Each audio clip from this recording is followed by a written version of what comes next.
you ever wonder that you might be becoming a bit more forgetful? Do you experience brain fog? Or do you simply want to optimize your cognitive function? Today's episode of The Wellness Nurse will provide you with practical strategies to improve your brain function and, hopefully, to prevent dementia. Dr. Helena Popovic is a GP and a leading authority on brain health and dementia prevention with over 30 years of experience, and has dedicated her career to empowering individuals to unlock their cognitive potential and lead vibrant, fulfilling lives. Helena has written 3 best-selling books on how to boost our brain, reduce our risk of dementia, and live longer, stronger, healthier, and happier. She is an international speaker and has just arrived back in Australia after presenting at the Alzheimer Europe Conference in Geneva, Switzerland. I have invited her to update us on the latest in brain health and dementia prevention. We will also dive deep into the fascinating world of neuroplasticity and explore practical strategies you can implement today to enhance your brain health. We'll be tackling common misconceptions about brain health, discussing the powerful connection between nutrition and cognition, and uncovering actionable tips for improving sleep quality and incorporating exercise into your routine that will not only be good for your body, but be sensational for your brain. Welcome to this episode of the Wellness Nurse podcast. I'm your host, Ros Lindsay, and I'm thrilled to welcome the remarkable Dr. Helena Popovic in the studio today.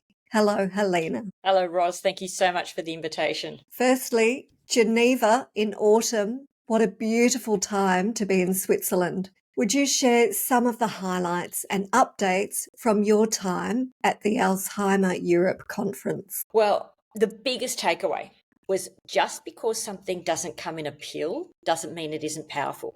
We have to expand our definition of what constitutes medicine, because sleep, stress management, social support, mental stimulation, food, exercise, even music and art are more powerful than any prescription pills when it comes to improving and even reversing Alzheimer's and other dementias. And I just want to make sure that everyone listening is aware of the difference between dementia and Alzheimer's. Dementia is an umbrella term for over 100 different diseases of the brain, all of which involve deterioration in one or more brain functions. And that will include memory, planning, decision-making, speech, comprehension, judgment, navigation. Dementias also produce personality changes. Apathy is a red flag. Somebody that used to be enthusiastic about things suddenly loses interest, and mood dysregulation. So the word dementia is similar to the word cancer in that there are many different types with overlapping symptoms. And Alzheimer's disease is the most common form of dementia, and that's why we hear the most about it. It accounts for about 70% of cases. The second most common form of dementia is vascular dementia.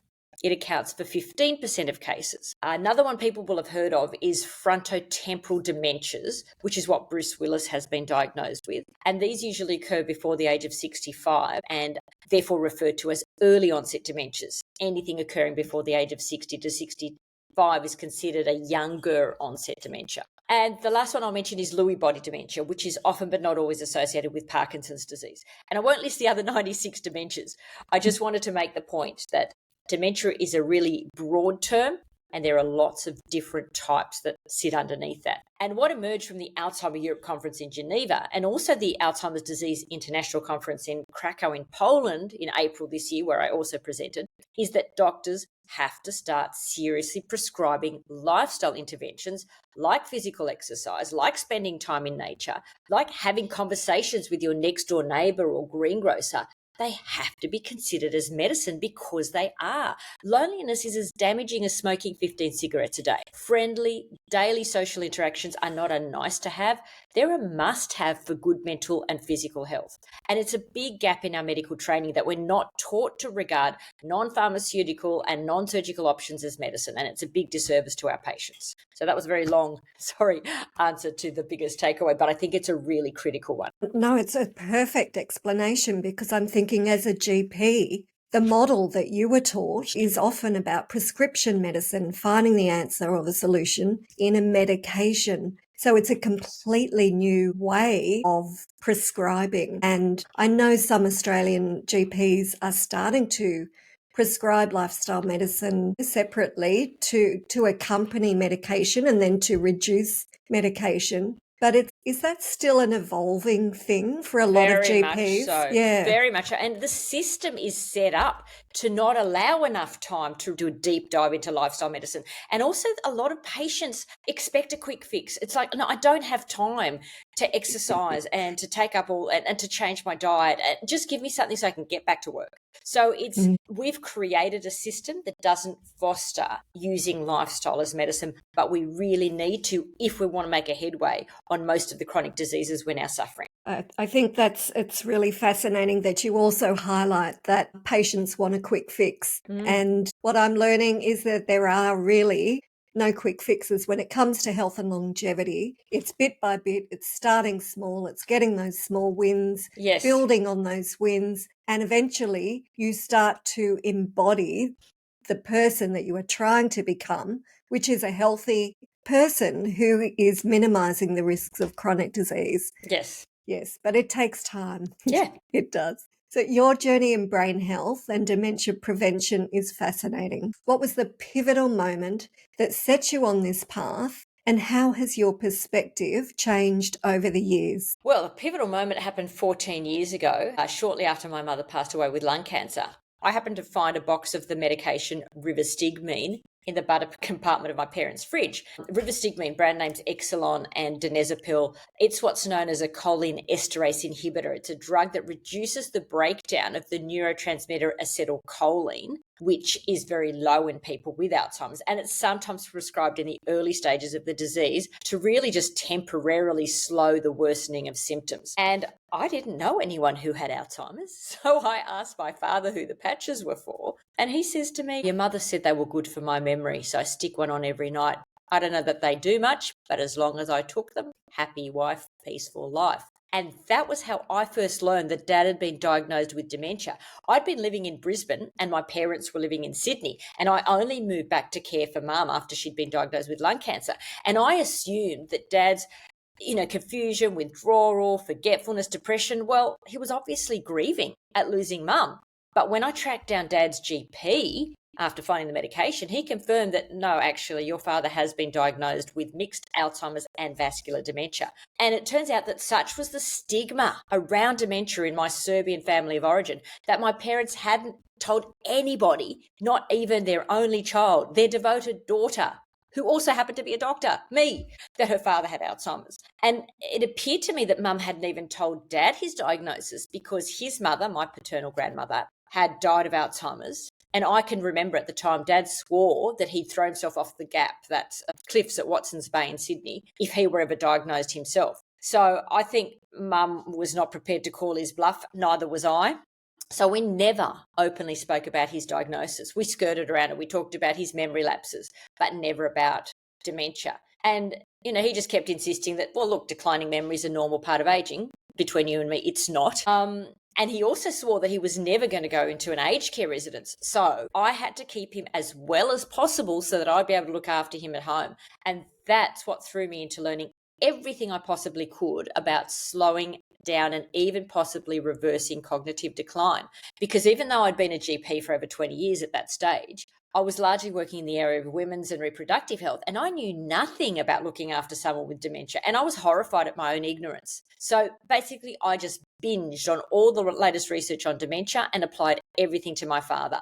And I was just so surprised that there was so much information out there that we could not only slow down progression, we could go a long way to preventing the disease. And I'm happy to say I was able to look after him at home for 9 years until he passed away peacefully in his sleep at the age of 87.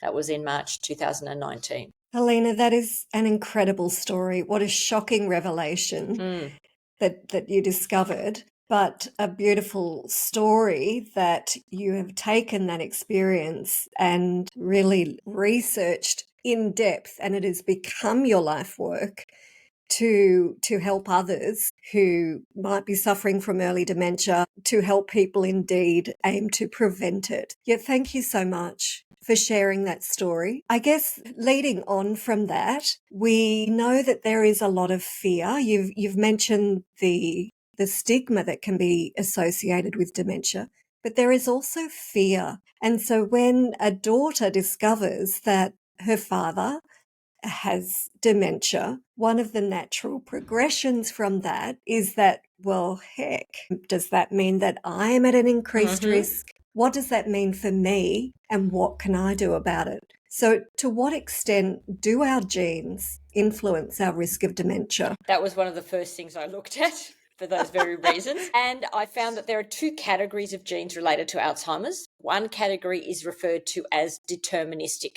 That means if you inherit the gene, you are guaranteed to get Alzheimer's, but you can nonetheless delay the onset and slow progression through brain healthy choices. And we know of so far only 3 genes in this category. They are presenilin 1, presenilin 2, and amyloid precursor protein. So if either of your parents carries one of these genes, there's a 50% chance that the affected parent will pass the gene on to you. You can have the test, but here's the thing. You will know if one of your parents has this gene because they will have had Alzheimer's prior to the age of 60, 65. With Dad, it was over the age of 75. So I knew he didn't have one of these genes. And fortunately, these genes are very rare and they account for less than 1 to 5% of Alzheimer's cases worldwide. So I could rule that one out. The second category of genes is referred to as risk factor genes. Now, if you inherit a risk factor gene, you are more prone to getting Alzheimer's than someone without the gene, but you're by no means destined to get the disease. The best, and there are a lot of these, over 70, but the best known, and most of them we just don't know how they work, but the best known Alzheimer's risk factor gene is ApoE4. Apolipoprotein E4.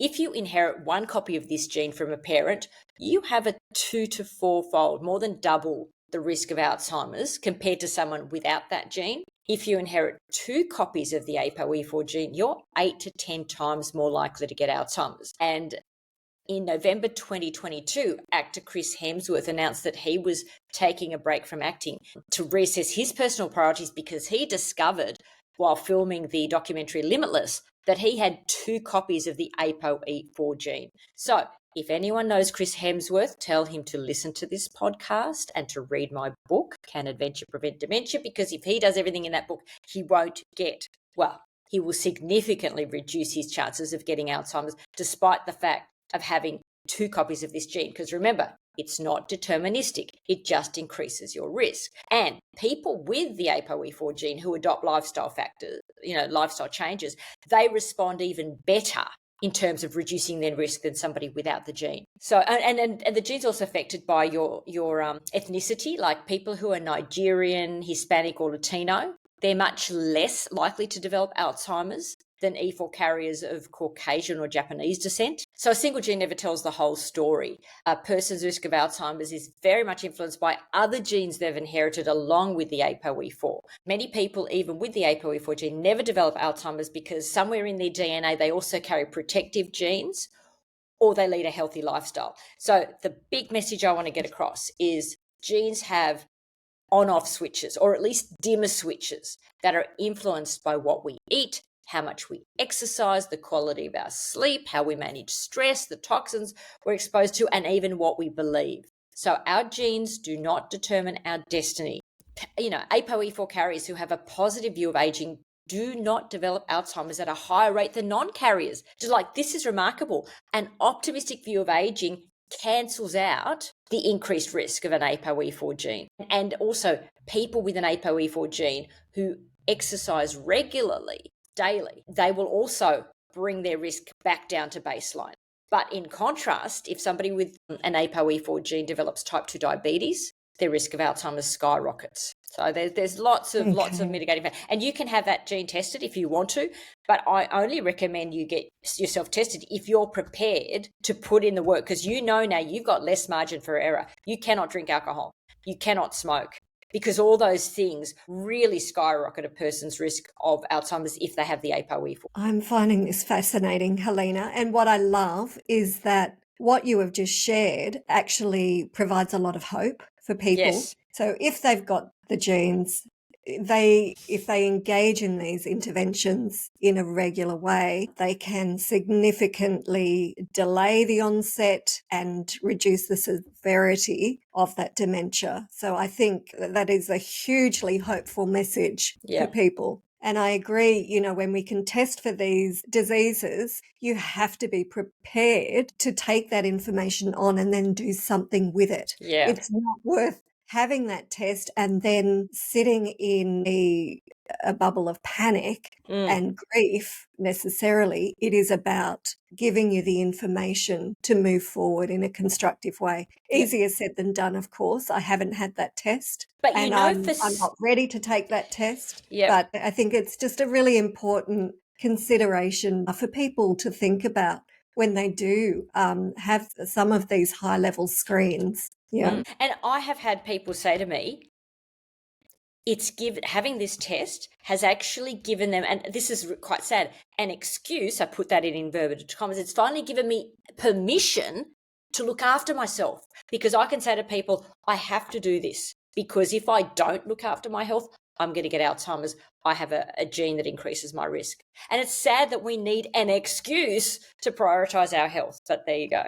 Absolutely is. And often people don't get moving on these lifestyle changes until they have a diagnosis. And unfortunately, that's just really the way it is for many of us. But if we can find a reason without having a reason, that's a diagnosis, then that's a great idea as well. Let's dive into neuroplasticity. Can you break down this concept for our listeners and share some practical ways that busy professionals can leverage it in their daily lives? Well, neuroplasticity comes from two words: neuron, meaning brain cell, and plastic, meaning malleable or able to be molded. So neuroplasticity refers to our brain's ability to change its very own structure with each different activity it performs. And that means we can grow new brain cells, known as neurogenesis. We can make new connections between brain cells, known as synaptogenesis. When we learn something new and complex, we can establish whole new brain circuits.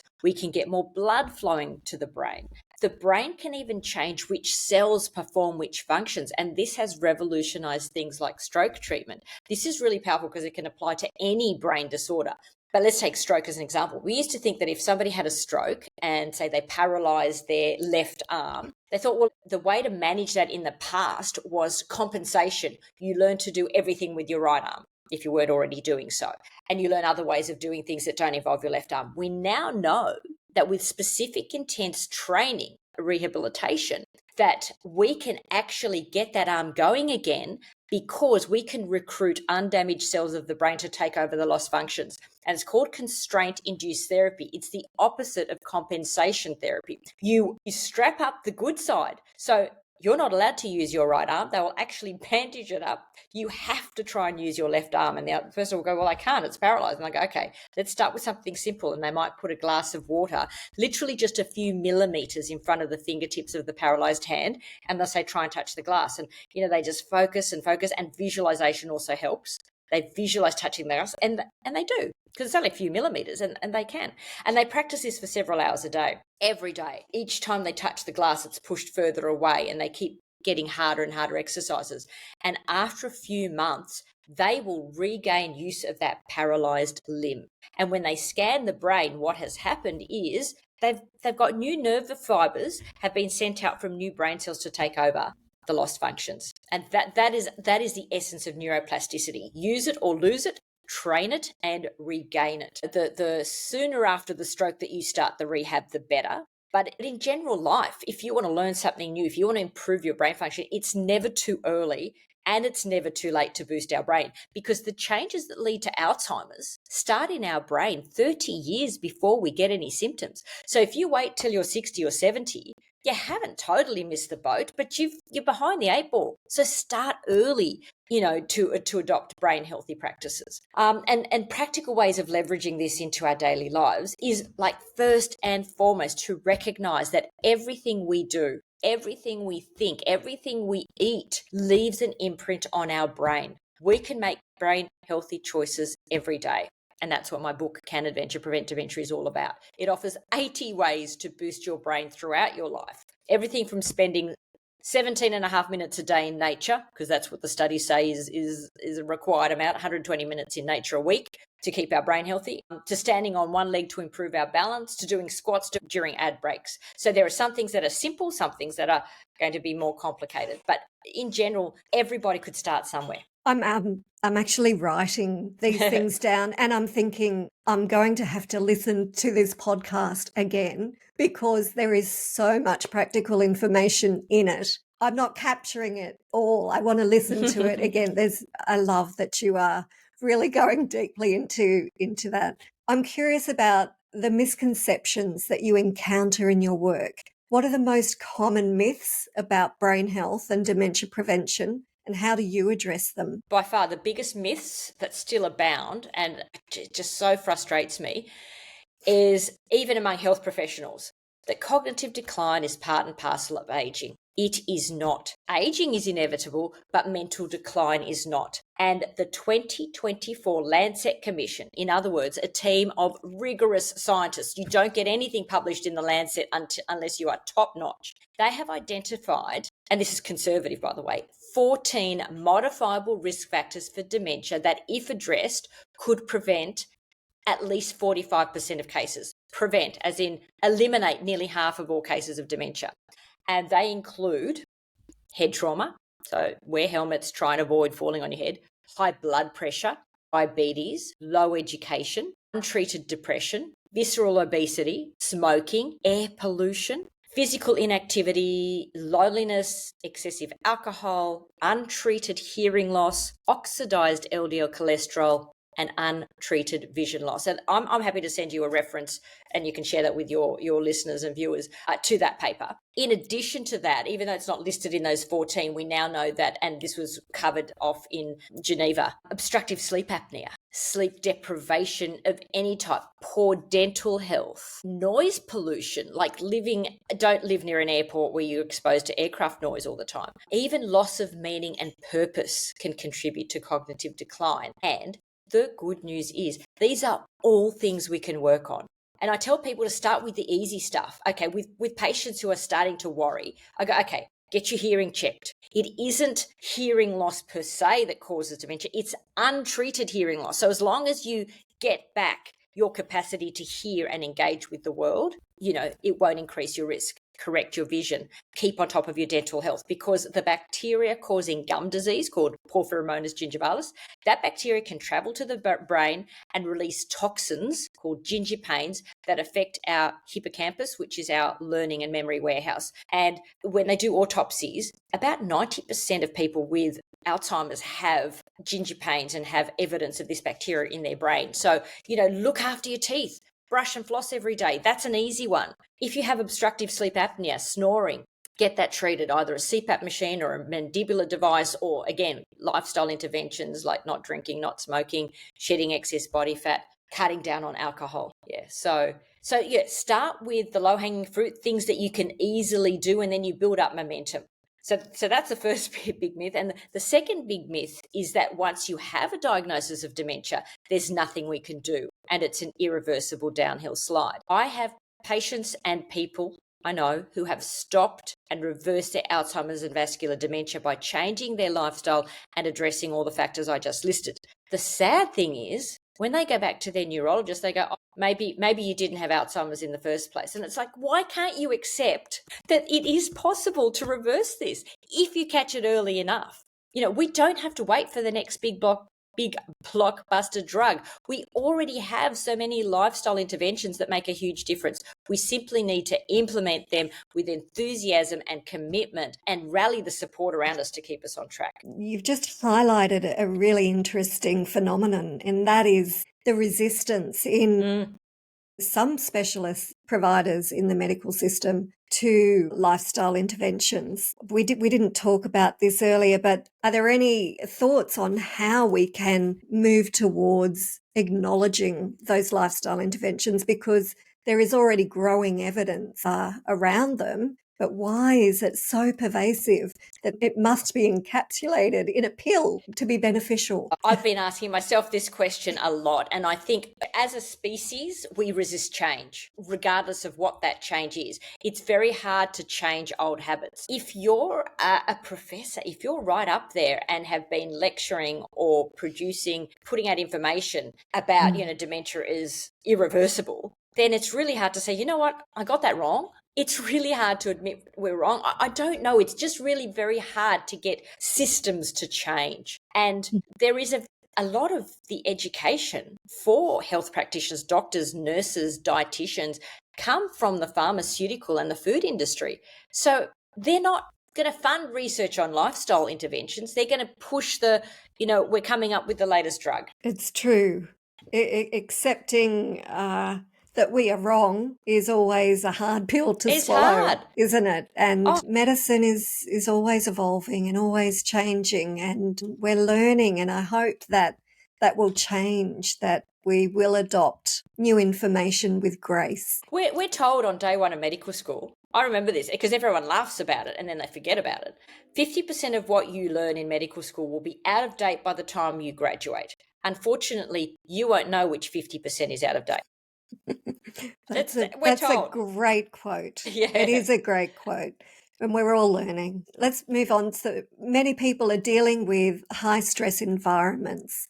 And how does that chronic stress impact our brains? And what can we do for stress? What are your top 3 effective stress management techniques? Well, yes, chronic stress can actually promote the death of neurons. And the mechanism is chronic stress can reduce brain blood supply, known as cerebral hypoperfusion. It can increase inflammation. It can damage the blood-brain barrier, which then allows toxins to enter the brain more readily. And we know that stress stimulates the release of a hormone called corticotrophin release factor, CRF. And CRF, it's like a small protein. It's produced in an area of the brain called the hypothalamus. And there are several ways in which CRF is implicated in Alzheimer's. One is that CRF leads to the release of cortisol from our adrenal glands. Cortisol travels back into the brain via the bloodstream, and it attaches to cells in the hippocampus, which, remember I said, was our learning and memory warehouse, and it makes the cells in the hippocampus more vulnerable to decay. And CRF can also directly bind to cells in the hippocampus, where it triggers the phosphorylation of a protein called tau. And then this creates tau tangles inside our brain cells, which are one of the hallmarks of Alzheimer's. Now, this is such a big thing that scientists are currently working on developing drugs to block CRF from attaching to cells in the hippocampus to prevent the buildup of tau tangles. But until such time, my personal top strategies for effective stress management is, well, firstly, to remind myself that we don't see things as they are. We see things as we are. I can walk into a challenging situation one day and handle it perfectly calmly and effectively. I can walk into the same situation another day and be totally stressed out by it because I had an argument with my husband before I left the house and I nearly had a car accident on the way in. That will put me in a completely different headspace. And I will, my fuse will be short before anything has even happened. I mean, if you want to borrow from Sir Winston Churchill, the pessimist sees the difficulty in every opportunity. The optimist sees the opportunity in every difficulty. And I love this other Mark Twain quote. He says, "I've suffered many tragedies in my life, but only a few of them actually happened." In other words, the stress is caused by what we're telling us about a situation. So the first thing I ask myself, does this really matter? Is this, okay, let's just say I get a parking fine. Okay, I've just been that little bit late and I'm like, oh, come on. Am I going to remember this in a year's time? Probably not. So just deal with it, pay the fine and don't think about it. You know what I mean? I mean, not everything is like that, but just ask yourself, is this something I'm going to remember in a year, a month, a week, a day? Sometimes we just have to let go and choose our battles, so to speak. So, but really, so what I'm trying to say is we can't always change what's going on around us, but we can always influence what's going on inside us. And the 3 things that I find make me far less reactive, and this is supported by research. I mean, I didn't make it up. I adopted it because I read about it. Number 1, I practice gratitude every morning. When I wake up, first thing I do is drive to the gym. And while I drive to the gym, that is my gratitude practice. I mean, look, in an ideal world, I'd have a journal, I'd write everything down. I don't have that time, or haven't made that time, but I find it just as good, that drive to the gym, which is a good 15, 20 minutes, depending on the traffic. I just go through my head everything I feel grateful for. And this really changes the filter through which I see the world. I see more things I feel grateful for throughout the day, but it also gives me a hit of dopamine, oxytocin, serotonin. So I'm just going to be in a better mood, whatever happens. So gratitude is a big one. Secondly, breath work. When I come home from the gym, physical exercise too is a huge stress buster. When I come home from the gym, I then do just 5 minutes of breath work. I used to roll my eyes at breath work and go, yeah, as if. It really, really helps. And what I need to know the why. So it was because I never knew the why. Now that I know why breath work works, it's like I'm not missing my breath work. And it's been found to be even more powerful than mindfulness meditation at improving mood, reducing anxiety, helping people deal with stress. And that's because, number one, mindfulness meditation I find more difficult because I've got to try and, just observe my thoughts and my mind goes racing off. But if I'm doing breathing exercises, and I'll give you some examples in a minute, it gives my brain something to do. And what it is we're controlling something that we're not in the habit of controlling. We don't usually pay any attention to our breath. It's something that happens automatically. But by controlling our breathing, it's sending a subconscious message to our brain that I can control my physiology to an extent. And what breathwork has in common, all the different types, is it stimulates the vagus nerve, which is part of our parasympathetic nervous system, which is the rest digest system, which is the opposite of the sympathetic flight fright. So you're activating the opposite of your stress neuronal pathways. So the two that I like the most, one, box breathing. Most people have heard of this. So basically you breathe in for 4 counts slowly, 1, 2, 3, 4, slower than that. You hold for 4 counts, you breathe out for 4 counts, you hold for 4 counts. And I just set my alarm for 5 minutes and I just do that for 5 minutes. Or the one that's been found to be so far the most powerful of all in reducing stress and anxiety and depression is what's known as cyclic sighing. I don't know if you follow Andrew Huberman, but he was one of the lead authors on this paper. Cyclic sighing is where you breathe in as much as you can. So in you breathe, and then when you think you've breathed in as much as you can, you breathe in just that little bit more, which is like the sigh. And then the key to this one is to breathe out as slowly as you possibly can. And I can't tell you how much I enjoy doing that. It is so relaxing. So you breathe in a little bit more, breathe out slowly. That's my preferred one for the morning. Before a presentation, I often just do the box breathing. That kind of works for me. So second was the breath work. And the third thing, which really helps, like nobody argues with this either, spending time in nature. Nature nurtures us and we underestimate how much we need nature for several reasons. No doubt you've heard of the microbiome, the bacteria that live in our gut. Well, there's also an aerobiome, and we need contact with the aerobiome, which is the microorganisms that live out in nature, just floating around, that we breathe in when we spend time in nature. So that's the first reason. And the second thing is when we are near large trees, they produce chemicals called phytoncides, which when we breathe them in, they reduce our blood pressure, they strengthen our immune system, they lower our cortisol levels. And this was made popular by the Japanese forest industry. Have you heard of forest bathing? It was a publicity thing. They wanted to get people into the forest. So they just said, they didn't say it was a health benefit. They just said, come and enjoy our beautiful forests. And so Japanese people started to flock to the forests, and they went back to their doctors and just said, you know what really helps me? I just feel so much better whenever I spend time in nature. And then they started to do formal studies and they thought, wow, there is actually biochemistry in this. So they're my 3 top tips.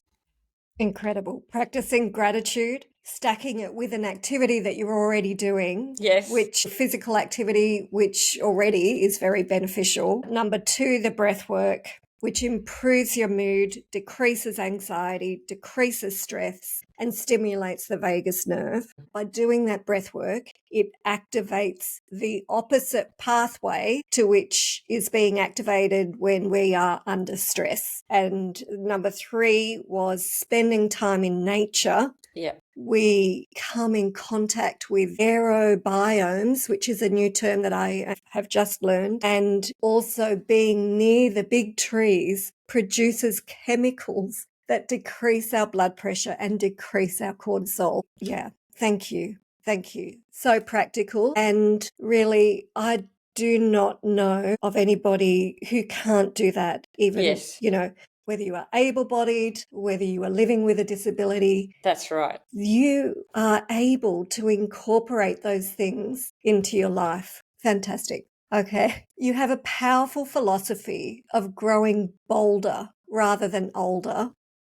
And I like that phrase. And indeed, one of your books is titled, Can Adventure Prevent Dementia? Are you able to just run us through what that philosophy of growing bolder rather than older actually looks like? It means having a positive attitude towards aging, seeking out positive role models, continuing to set meaningful goals, and not using your age to limit what you do. It is just so critical that we give, what we really mean by this is give your brain a reason to stay sharp, and it will. Engage in lifelong active learning. Go to visit places you've never been to before. Get out of your comfort zone and maintain a sense of excitement and joy and appreciation and awe about life. Our culture talks us into getting old is doom and gloom. You go to the island of Okinawa, they're still ploughing the fields in their 90s. They still, as you age in Japan, I was an exchange student in Japan when I was 18 years old for 12 months. And in those days, because it was many decades ago, they still had the extended family living together. And the grandparents and great grandparents were the most revered in the household. They got the first serving of food. They were the first ones in the bathtub, because you all shared the same bath. I mean, you washed down first and then you got into the hot bath. Their opinions and their ideas were sought when the younger people were making decisions. So it's about not treating getting old as becoming frail and irrelevant, but rather still having wisdom and insight and experience and stories to offer, maintaining that sense of meaning and purpose. I think that that's something that Australians could do better. Yeah. It's Very much so. Celebrating the wisdom and embracing the wisdom and the experience that our elders have. Yes. And I look forward to the days when we do that better. I hate the expression, I'm having a senior moment. If you were young and you forgot something, you'd go, I was distracted, or I had a late night, or you know what I mean? It's just really unhealthy having that kind of self-talk. Yeah, I couldn't agree more. And in fact, the self-talk that we give ourselves every day influences our future significantly. Very much so. Let's talk about nutrition and gut health. Mm-hmm. How do they influence our brain function? And what simple dietary changes would you recommend for optimal cognitive performance? Food is massively important. I cannot emphasize this enough, and just people do not realize just how much food influences brain health. Number one, the most important thing of all, get off ultra-processed food. Every 1% increase in our consumption of, I'll call it UPF, increases our risk of cancer by 1.2%, increases our risk of type 2 diabetes by 1.5%, and by extension increases our risk of all diseases. So when I say increase, every 1% increase in our consumption, it means as a percentage of our daily calories. Now, when I tell patients this, they often go, that's fine. I don't eat any ultra-processed foods. So I go, okay, just tell me what you have for breakfast. Before even halfway through breakfast, they've had 5 ultra-processed foods and they haven't realized it. So that is the first problem. People don't realize what is ultra-processed food because of the powerful marketing of food companies. My message is, when you buy anything in a packet or a box or a tin, front is fiction, back is fact. In other words, just don't believe a word that's on the front. Just turn the pack over, read what's in the ingredients list, and if there's anything you can't understand, if there are any, this is what constitutes ultra-processed food: chemicals, emulsifiers, vegetable oils, trans fats, added sugars, artificial sweeteners, colorings, flavorings, preservatives. That is a processed food, and the extent to which it contains these things makes it ultra-processed. Look, if it's got more than 5 of them, it's ultra-processed. So that means most breakfast cereals, apart from your plain rolled oats, or much better still, steel cut oats. Most breakfast cereals are ultra processed foods and sugar bombs. So breakfast cereals off the menu. Most breads in this country are ultra processed. Any dips, mayonnaises, sauces, salad dressings, frozen meals, not to mention the biscuits, the chips, the snack foods, the dessert foods, they are all ultra processed. It's not just a Big Mac and fries. It's not just the takeaway hot dogs. It is the stuff that we are regularly putting in our supermarket trolleys that we don't even realize. So it's ultra processed food in general, but in addition, specifically, get off sugar and refined starches. Now, I want to explain why sugar in and of itself is actually toxic to our brain. Sugar, chemical name sucrose, is made up of two smaller sugar molecules called fructose and glucose. And they're metabolized differently in the body. So I'm just going to quickly explain them both. And I think this is really important because otherwise people just go, yeah, sugar makes me, I'm only quitting sugar to lose weight. That is the least important reason to quit sugar. The most important reason is sugar is toxic to our brain. Now, let me just say, it's the dose and the type of sugar that makes it toxic. Nobody got Alzheimer's or diabetes by eating apples, pumpkins, bananas, okay? It's the sugar that is processed, whether it's cane sugar, brown sugar, demerara sugar, coconut sugar, date sugar, palm sugar, I don't care. It's sugar. And once you add it to things, you render them toxic, and the more the worse, obviously. So let's look at the fructose molecule. It enters the brain. It interacts with our genes in our hippocampus and our hypothalamus, and it damages those cells.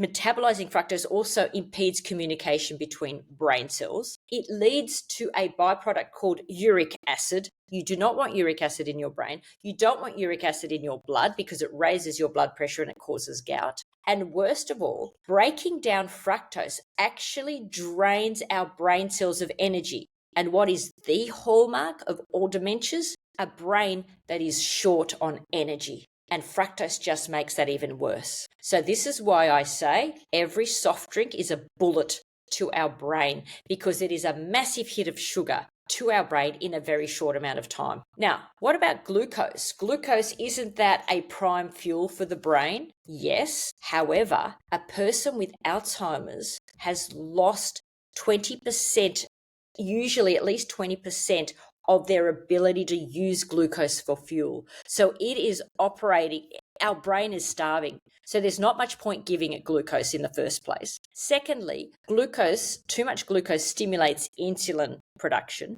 Too much insulin causes insulin resistance, and too much insulin is one of the root causes because of downstream metabolic effects of cardiovascular disease, type 2 diabetes, fatty liver disease, and dementia. And the other thing, excess glucose is converted to fructose, so it then causes all the negative effects of fructose. Is this making sense why it's not just about, being on some silly anti-sugar bandwagon? It is the way we metabolize sugar that makes it toxic. Now, why is eating fruit and pumpkin and beetroot not a problem if it's eaten whole, not juiced and not dried? Get rid of the dried fruit. Too much concentrated sugar because you've gotten rid of the water. And fruit juices are not much better. They are a little bit better, but not much better than soft drinks, because you're still getting a huge dose of sugar in a very rapid space of time because you've removed the fiber. So you're no longer slowing the absorption of the fruit. So the reason fruit and vegetables are okay is because they are packaged with fiber, which slows their absorption. Not only slows absorption, but reduces even the amount of carbohydrate you absorb. And also it's packaged with vitamin C and it's packaged with water, which mitigate the harmful effects. So, and the other thing to get rid of is anything that's a refined starch. So bread in this country, I'd get rid of most of it. I make my own, unless you get a really proper sourdough from a baker who uses, where it's really fermented. Because a lot of the, in inverted commas, sourdoughs in supermarkets, they just add vinegar. It's not actually fermented bread. So getting rid of refined starches, pasta, hot chips, any type of chips, anything made with just wheat is usually going to be bad news because it all breaks down into glucose. Now, this is where I have had to apologize to patients. Remember we said, medicine is constantly changing. The worst advice we ever gave to people was to eat low fat. Eating fat does not make us fat. It does not give us heart disease. It does not raise our blood pressure. It is not unhealthy. Now, there are healthy and unhealthy fats, which I'll break down in a moment.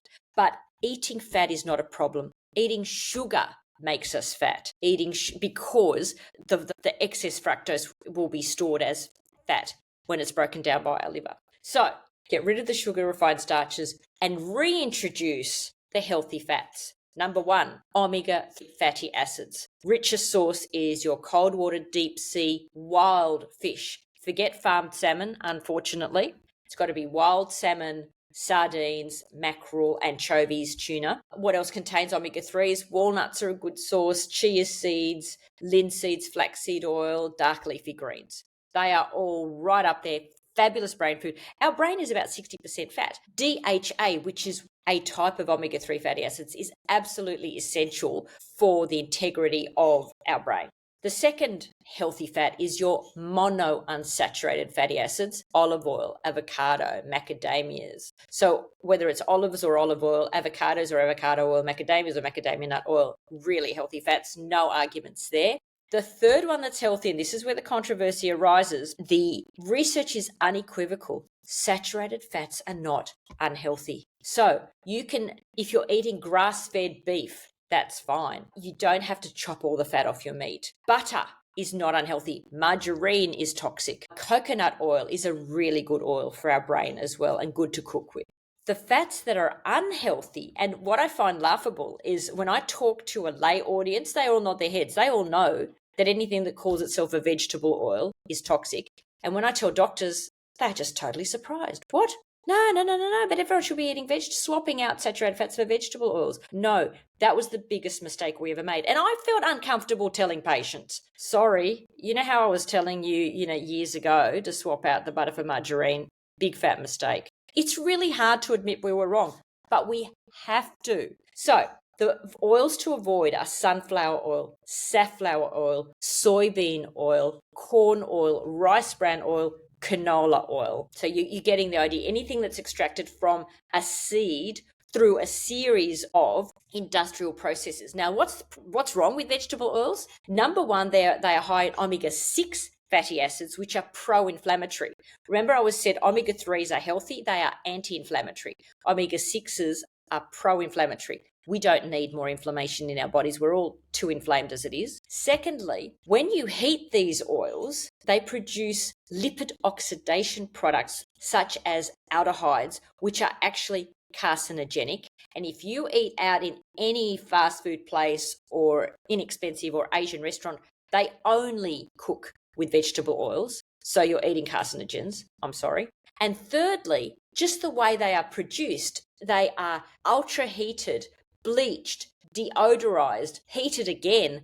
They're toxic before you even do anything with them. And the leading cause of lung cancer in China in non-smoking women is inhaling the vegetable oils when they wok fry. So that was a rather long-winded answer, and it was more about taking things out of your diet. But just eat real, whole, unadulterated food. Cook from scratch as much as possible. I don't care whether you're vegan, vegetarian, omnivore, or carnivore, as long as you eat food that is from the land, from the sea, from the sky, or from a tree. Not from a packet, not from a tin. If it comes in a box, I'd throw it in the bin.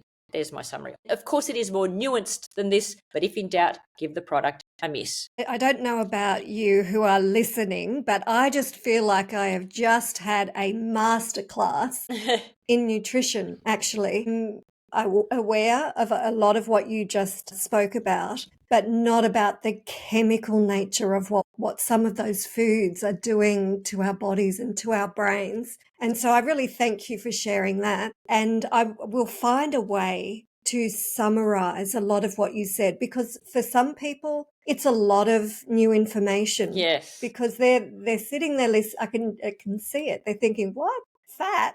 But I know it's not good if I eat a steak and all that fat on there and, but butter, isn't that bad? And it's a reversal of a lot of the information that we have been delivered over the years, and we've adopted it and we think it to be true because, margarine. Wasn't mum to be congratulated? That's right. You know, all of those things, they're just subtle marketing that has landed on us and we've lived with it for a long time. So I will find a way. I will put it in a blog and you'll be Great. able to link to that and to read a summary of that information. Let's look at sleep. Mm-hmm. So many people struggle with it. What is the physiological link between sleep and brain function? Any effective tips for optimizing it, especially for people with demanding schedules? Well, a large European study found that people who had 6 hours sleep or less per night in their 50s and 60s were 30% more likely to develop dementia in their 70s than those who slept 7 or more hours per night. So we must prioritize sleep. We know that if we don't get enough sleep, we're more prone to depression, anxiety, memory problems, overeating, poor performance in mentally and physically demanding tasks. You know, my mother was right when she said, you know, if I want to do well in my exams, the most important thing is to get a good night's sleep. So what's the mechanism? Now, how does chronic lack of sleep lead to Alzheimer's? And the key word is chronic. If you have a toddler, you know, a baby for a year or two or even 5, you know, that's not, and you know, you have broken sleep for a number of years, that's not going to give you Alzheimer's. It's the decades of our life that we just consistently don't get enough sleep. So during the day, our brain accumulates toxic waste products, among them a protein called amyloid, which can stick together and form plaques if we don't remove it. And this is another hallmark of Alzheimer's. So when we fall asleep, this is fascinating. This is only quite, I think in the last 10 years was found out. The brain switches on its waste removal apparatus called the glymphatic system. And the way it works is during sleep, our brain cells, our neurons shrink to open up the spaces between them, and cerebrospinal fluid is then pumped along these spaces to collect waste that has built up between our brain cells. And then the waste products are in turn delivered to our bloodstream via glial cells, supporting cells in the brain, and promptly flushed out. Sleep is also when the brain repairs DNA damage, and lack of sleep contributes to brain inflammation. So all these things come together. If you're not getting enough sleep, your brain just hasn't had enough time to detoxify, to remove all the harmful byproducts that build up. And the other mechanism by which poor or insufficient sleep leads to Alzheimer's is by driving up heart disease, stroke, high blood pressure, depression, type 2 diabetes, obesity, all of which independently bump up our risk of Alzheimer's. Another fascinating study found that 7 consecutive days of sleep deprivation, just 7 days, push our blood sugar levels into the pre-diabetic range. Not to mention that we then feel too tired and unmotivated to engage in physical exercise and other brain healthy habits. So that's one of the first things I tackle with people if their health is poor. Let's just look at sleep first and foremost. What are some tips? I'll just sort of run through my top. I've got the top 7. Go to bed and get up at roughly the same time every day.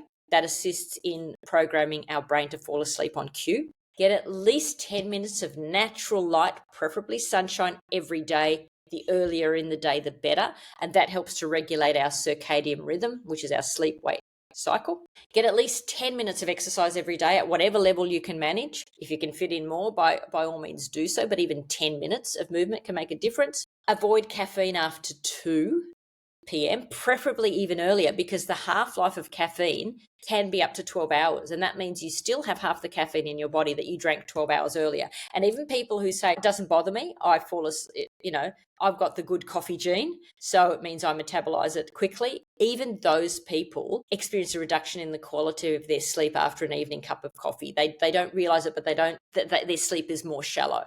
Another important one people don't realize, keep the bedroom cool, below 19 degrees Celsius. I think that's 67 Fahrenheit if you've got US listeners, because our core body temperature plays a pivotal role in initiating sleep and in keeping us asleep. So a drop in body temperature helps us fall asleep, and a rise in body temperature helps us wake up. And that's one of the reasons people enjoy a hot drink first thing in the morning. It isn't just the caffeine, it's the arousal that's brought on by a rise in our body temperature. Ideally, stop eating 3 hours before bed so that you don't get reflux or heartburn. And also there's a rise in body temperature that accompanies digestion, which we don't want. And sugary foods are particularly notorious in raising our core temperature. And paradoxically, take a hot bath or shower 60 to 90 more minutes before bed, because when you get out, your body temperature drops. But if you're a hardcore insomniac, then I would go and look up CBTI, cognitive behavioral therapy for insomnia. Some GPs are trained in it. You can do online courses. You can see a psychologist. But that is one of the most effective ways if you're an insomniac, whether you can't fall asleep or you wake up through the night. And something else that helps in insomnia is if you're waking up or if you can't fall asleep, think of a pleasant scene in nature. It also tends to help. Very practical tips, and a lot of them would be familiar, I think, to listeners, but Yeah. the CBTI, particularly for insomnia, if you really are suffering from insomnia, please check that out, because once you, I guess, like you said, Helena, if people have poor health, put sleep first and foremost, because once you prioritize sleep and get a good night's sleep, you will feel like eating better. You Yep. will feel like moving, and things just get easier. Your stress will reduce. You will be able to tackle things that you couldn't before. Yeah. So I think, yeah, that's really great advice. You have talked a little bit about exercise and that you do it most days. I'd love to hear your thoughts, particularly how it relates to cognitive function, and are there any particular types of exercise when we're thinking about brain health that are better than other types of exercise? In answer to your last question first, any exercise you enjoy doing, it must be enjoyable. If it's not, you'll produce cortisol, the stress hormone, which will undermine the positive effects of the exercise. And secondly, if you don't like it, you're never going to keep it up. So the best exercise is the exercise you enjoy most and can fit easily into your life. Having said that, in big capital letters, movement is medicine. It's another not nice to have, a must have if we want good brain health, because physical exercise, like if we could bottle it, everybody would be taking it. Physical exercise reduces inflammation. It improves mitochondrial function, and they are the energy producing organelles in our cells, among other things. Exercise helps strengthen and repair the blood-brain barrier. It lowers heart disease, and what's good for the heart is good for the brain. And it stimulates the production of the neurotransmitter BDNF. This stands for brain-derived neurotrophic factor, which promotes neurogenesis, creation of new brain cells, and connections between brain cells. And it improves learning, memory, and cognition. And they found that if you exercise before a cognitively challenging task, if kids exercise before their exam, they get better marks. So it's huge. Everyone knows about the gut-brain connection. I want to emphasize that there is an equally important muscle-brain connection. When we move our muscles, they produce chemicals called myokines, which circulate in our blood and keep all our organs healthy. And we need to engage in 3 types of exercise. Aerobic exercise, which is what everybody knows about, a walk, a run, a skip, a cycle, a jog, a swim. Anything that gets your heart rate up needs to be moderate to vigorous. Moderate means you're breathless enough that you can't sing along to the music, but you can just carry on a conversation. Vigorous means you can't even carry a conversation. If it's moderate, you want to do preferably 25 to 30 minutes a day. If it's vigorous, 15 to 20 minutes. Now, the one that is really, really important is strength training. We don't get weak as we get old. We get old if we allow ourselves to get weak. Next time you anyone listening goes to their doctor or physiotherapist or personal trainer or exercise physiologist, test your hand grip strength. I mean, they're easy to do. You just put something in your hand, you squeeze it, and you test the strength of your hand grip. Why is this important? Because it tends to reflect our overall muscle strength. I'm assuming you haven't recently had a hand injury, okay? And your hand grip strength reflects your mental strength. The stronger people's hand grip, the better they perform in tests of memory, complex thinking, planning, decision making. It is remarkable. So it is absolutely essential that we do some form of strength training throughout our life, ideally 20 to 40 minutes 3 times a week, but any amount is better than none, even if it's just 5 minutes here and there with some hand weights at home, or using your own body weight, doing push-ups, doing dips on the couch, doing squats during ad breaks. Google strength training using my own body weight. Thousands of exercises. That is if you can't get to the gym or, don't want to do a pump class at the gym. So, and there was a study in the US, I think it was called the US Health and Retirement Study, almost 14,000 people aged over 50. And they found that for every 5 kilogram reduction in grip strength, it was associated with an incremental drop in mental functioning. And one of the reasons is that strength training increases insulin sensitivity and stimulates neurotransmitter production. So think, strong muscles equate to a strong mind. And if we don't do any strength training from our mid-30s onwards, we lose 5 to 8% of our muscle mass every decade. That means we can lose a fifth to a quarter of our muscles by the time we're 70. That is huge. So it's not about, looking buff at the gym. Who cares how you look? In my opinion, I strength train to keep my brain in optimal working condition. And the third one is just practicing balance. Stand on one leg for 60 seconds each leg with your eyes closed. Do this while you're waiting in a supermarket queue, because maintaining good balance maintains good mental health. They found that the part of our brain responsible for balance is the cerebellum, which is in the back of our brain. And it also regulates our thoughts and emotions. And people with depression, anxiety, dementia, they have poorer balance. And they found that if you improve their balance, it improves their mental health as well. Right. So there's a lot of information in there. In summary, we don't get weak if we get old. We get old if we get weak. And 3 areas of exercise to focus on are aerobic exercise, strength training, and balance.